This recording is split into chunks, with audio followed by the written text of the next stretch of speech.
Karena itu, contoh salah satu ada gereja saya bilang di Jakarta Barat karena sudah mau ditutup paksa wali kota. Saya katakan selagi saya masih hidup, langkahin dulu saya. Saya tidak akan biarkan tempat ibadah ditutup. Dan setelah saya jelaskan di hadapan petinggi-petinggi wali kota Jakarta Barat bahwa bukan hanya gereja saja dan yang kita perjuangkan, tapi semua tempat ibadah harus bebas gitu, maka dari pihak wali kota itu mengatakan, wah kami bangga. Kalau yang menista itu dari saudara-saudara kita umat muslim, biasanya itu dianggap sirkus oleh Kapolri, Kabar Eskrim, dan dir daripada Polri, terutama dir Cyber Polri ya. Artinya kalau dari kalangan umat Islam yang menista Kristen dan Katolik, itu dianggap suatu kewajaran atau dianggap sebagai dakwah, kan begitu, dakwah ya. Tapi kalau umat Kristen atau Katolik misalnya menjawab, itu penistaan. Nah ini kan bertentangan dengan prinsip-prinsip hukum. Salah satu prinsip yang dilanggar di sini adalah equality before the law, ajas persamaan di hadapan hukum. Padahal konstitusi kita sudah mengatur bahwa setiap warga negara bersamaan hak dan kedudukan di muka hukum dan pemerintahan. Kemudian juga melanggar Undang-Undang HAM, sementara kita sudah meratifikasi Konvensi Internasional tentang HAM, yaitu lahirnya Undang-Undang nomor 39 tahun 1999, kan begitu ya.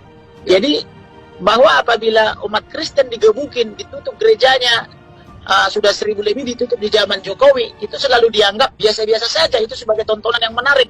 Malah yang lebih menarik lagi adalah ketika gereja HKBP Philadelphia ditutup paksa, kemudian gereja GKP Yasmin ditutup paksa, mereka beribadah 8 tahun di halaman istana Jokowi. Jokowi tidak melihat itu 8 tahun beribadah di halaman istana itu sebagai pelanggaran HAM.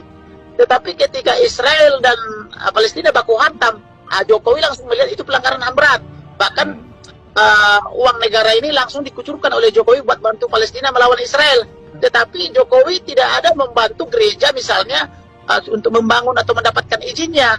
Kemudian umat Islam itu bebas beribadah di mana-mana, apakah itu di masjid, apakah itu di musola, bahkan di jalanan, kan begitu, bebas mereka, dan itu tidak perlu izin. Tetapi umat Kristen dan Katolik saya perhatikan harus mendapatkan izin sesuai pasal 14 SKB 23 Menteri nomor 9 dan nomor 8 tahun 2006. Nah ini yang tidak adil. Kemudian dalam mendapatkan izin ini, pertama harus ada pengguna 90 orang sesuai pasal 14. Yang kedua, harus ada izin daripada 60 orang atau masyarakat sekitar, atau dari umat muslim ya, harus ada persetujuan 60 orang di atas meterai 6.000 atau 10.000 sekarang ini. Kemudian harus ada rekomendasi dari FKUB. Kemudian barulah bisa dimohonkan kepada Pemda, itu pun belum tentu diberikan.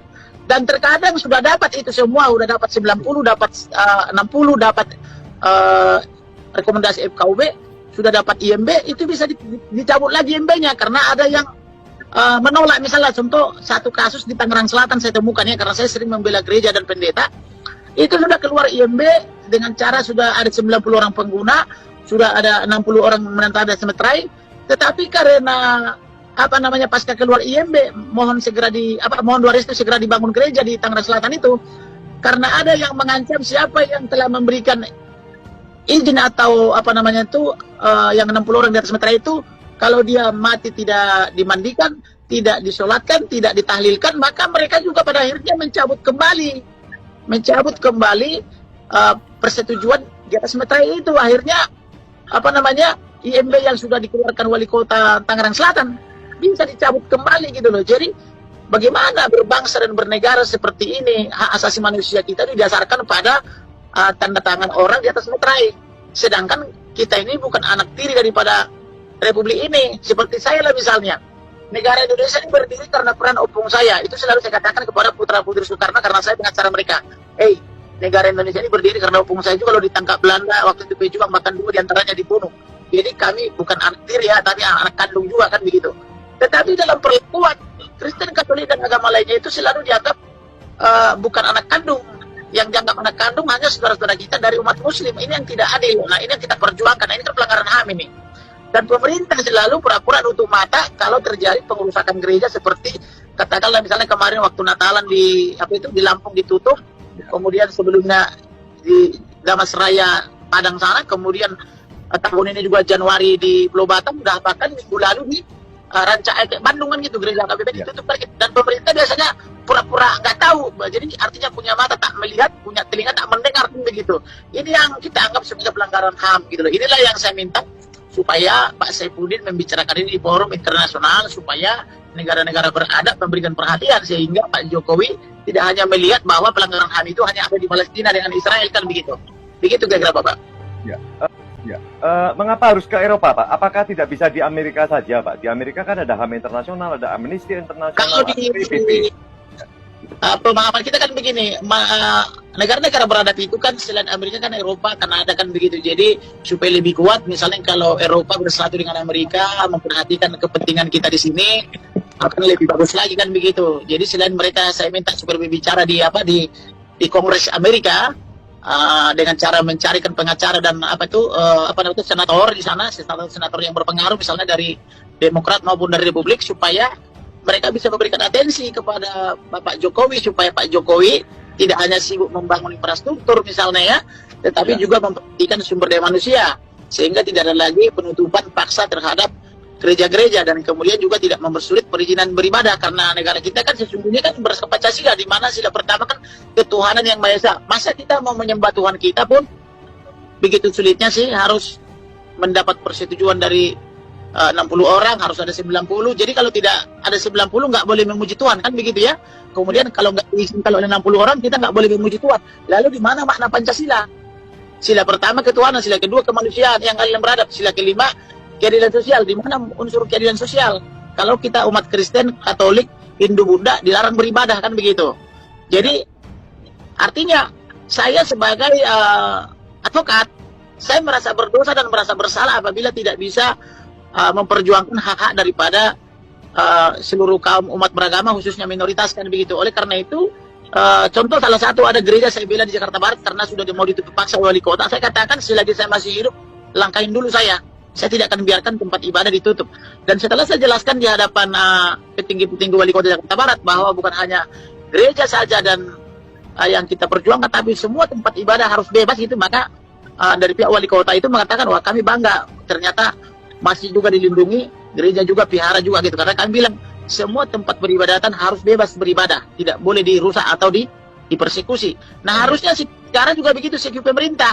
Jangan kalau gereja dirusak misalnya pemerintah tutup mata, tapi kalau misalnya ada orang membalas misalnya tiba-tiba kepanasan, kan yang dilakukan oleh Menko Polhukam ini kan begitu. Ketika para ustadz kiai sebagian besar menista agama Kristen, bahkan setiap tahun, setiap Desember mengatakan halal mengucapkan Natal, yang Natalan adalah Kristen, tapi yang kepanasan adalah saudara-saudara kita sebagian umat Islam, kan begitu ya, dengan mengharamkan Natal itu. Maka saya tengok itu mulai dari presiden, wakil presiden sampai menteri-menteri pura-pura nggak tahu aja, tetapi ketika ada yang membalas langsung dituduh penistaan. Nah inilah pelanggaran HAM berat, inilah standar ganda dari penerapan hukum kita. Ini yang saya tidak mau. Jadi saya mau bahwa seluruh warga negara bersamaan hak dan kedudukan di muka hukum dan pemerintahan. Apakah dia muslim atau non-muslim, harus boleh beribadah, karena itu merupakan hak asasi manusia, kan begitu. Baik Bapak Ibu, kita sudah mendengarkan bagaimana tanggapan dari pengacara terkenal, ternama, yaitu Bapak Kamarudin Simajuntak, begitu sangat tegas ketika ada salah satu gereja di Jakarta Barat mau ditutup paksa oleh wali kota. Beliau berkata, seperti yang diutarakan tadi, selagi saya masih hidup, langkahi dulu saya.